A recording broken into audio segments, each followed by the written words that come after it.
Well, Asia, I guess we'll just keep it broad and generic right now. What excites you most about this time of year? How are you guys feeling going into the tournament?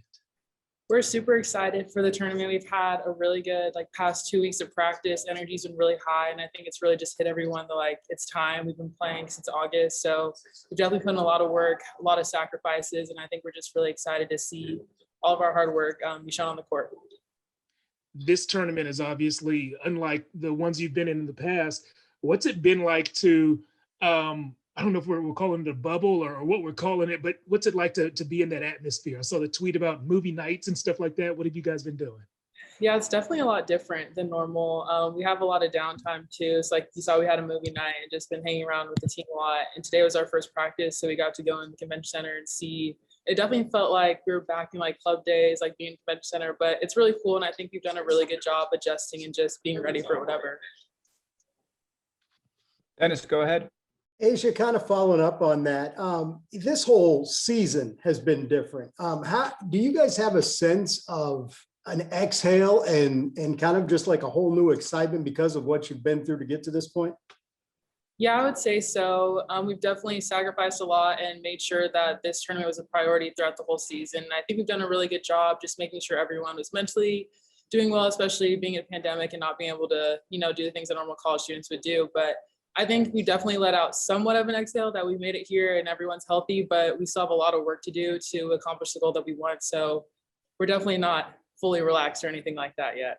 Sure. And you kind of beat me to it. I guess the old cliche question we usually ask you, or people like you in this points are you playing your best ball?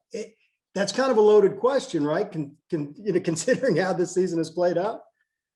Yeah, definitely. I think we've just consistently gotten better in a lot of the things that we've put an emphasis on, and we still definitely have a lot more things that we can improve on. So I think we've just done a really good job in not being satisfied with how we are. We are definitely happy with the growth that we've accomplished throughout the season, but we're definitely not done. Thanks. Maya, go ahead.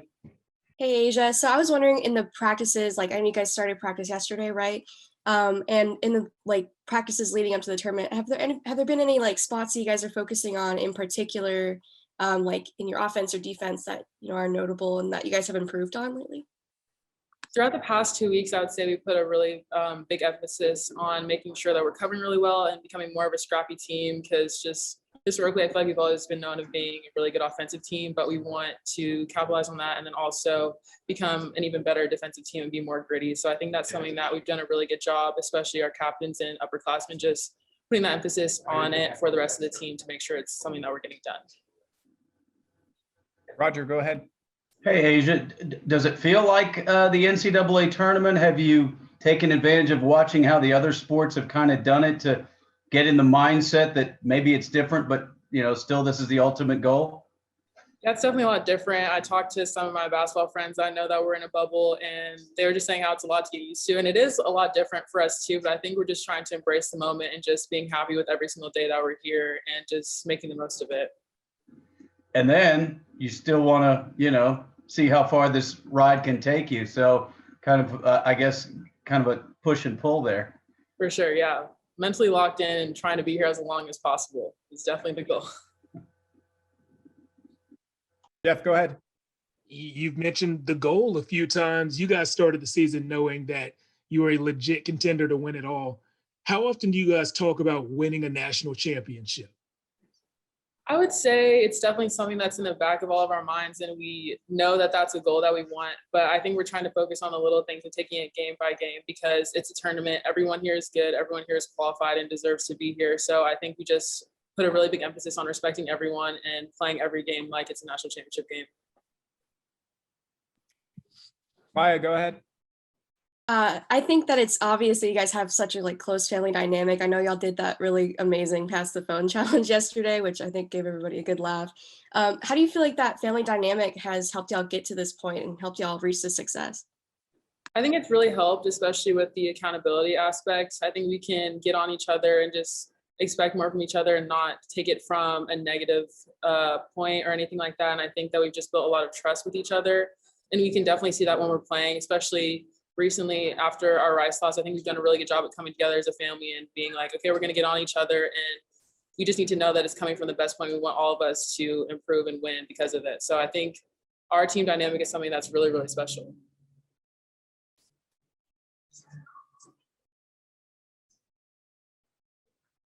Thanks, Asjia. Appreciate the time. Thank Good luck you. tomorrow night. Thank you so much. Thank you. Yeah, it's we made it smoothly here. It's been a nice little transition. Most of the teams are at this hotel, and today we had our first opportunity to kind of see the practice floor in the match venues, and had a quick 30-minute practice. First time I've ever had a practice for 30 minutes, but just giving us a short introduction to the main court that we'll play on tomorrow, and then tonight we'll have an opportunity to practice again for an hour and a half on a practice court. Great. Thanks, Coach. Dennis, go ahead. Coach, you're such a seasoned vet of NCAA tournament action, and none of that prepares you for something like this, right? How different has it been being in a bubble and all that as far as different? Well, we're not really in a bubble. We thought we were, but they've I guess they've given everybody the green light to do whatever they want. So we've now had to kind of put our own team in their own bubble. So we've got some pretty strict parameters so we can stay safe. But it's been very different. I mean, the court that we're playing on is basically a club tournament type venue. There's 4 courts next to each other. It's very small.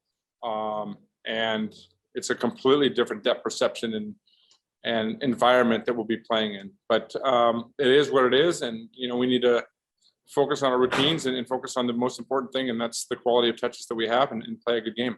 And just following up on that, you're always a master of having your team play at its best at this point in the season. How difficult has that been, given the road has been so up and down and odd? Yeah, it's we basically had 2 seasons now, so it's been a brand new season for our coaching staff in regards to learning kind of the ins and outs and how to manage this. But I think our team has been really bought in, and the great thing is they brought energy to the floor and made it easy for us. But we're going to do what we've done always in the past and keep it simple for them and prepare one match at a time and get them to the right mindset and make the adjustments needed to hopefully move on from the first round. Thanks, Coach. Jeff, go ahead.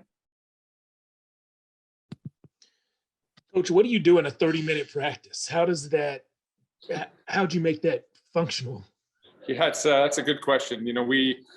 One of the things is you could do as a coach, you have all these things that you want to kind of accomplish in a practice, but you kind of have to really dumb it down. And we left it to, basically 3 skill sets that we wanted to kind of attack and approach it with a slow mentality, kind of just get more of the depth perception. So we did some drills, we're more out of system to understand kind of the depth perception. We did some serve and pass because that would be some of the anxiety since they haven't touched the ball in 2 days.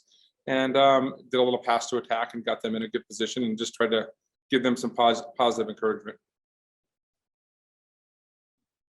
Maya, you're up.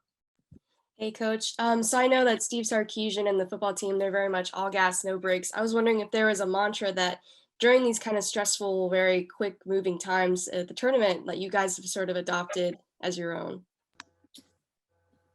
We have obviously, some team structure in regards to the organization of how we think and how we want to go about our business. The players come up with kind of some culture vision boards that we have. So there's some numerous ones that they have. The biggest one they want is the Mamba mentality, kind of referring to the Kobe Bryant times and when we had those discussions last year and the tragic death of him. So, but right now you can have all that stuff in place. That stuff is in place for the daily practices. Now it's go time, and all that stuff is when the first whistle blows, we got to get after it and play like we can. Roger, go ahead. Jerritt, of all the differences, the format, I mean, the team's going to advance tonight and play you, and they've played and you haven't, and then the condensed format of the tournament. Are those the biggest differences with all these other things we've been talking about? Yeah, it's the biggest concern that we have. The rhythm of the first night, it's almost an advantage to play the first night because they get some of the pregame jitters out and get an opportunity to play and get comfortable in it. So, we'll be ready for tomorrow. We'll get them, a good practice and get a couple of games in terms of scrimmages tonight. So hopefully that'll make it happen for them. But, we play 5 matches in 9 days, which we've never done. So the practice gym, we're basically on a very thin mat and playing on cement. So it's challenging. So we won't be jumping them too much. And then our main court, when we get going, is going to be a challenge. And the way that they have this for TV is, I think it's like 11, 3, 6, and 9:30, which if we're able to advance, you got to turn around and play the most important match to get to the Final Four with, under 20 hours of preparation, which our sport has taken so much growth and there's so much more parity to it. It's really something that we need to address. And I'm a little confused why we didn't play tonight, have a day off, play the Sweet 16, have a day off and play the Elite 8, since we're all in the same spot. But that's not for me to decide. Anything else for Coach Elliott? Thanks, Coach. Thank Good you, luck guys. tomorrow.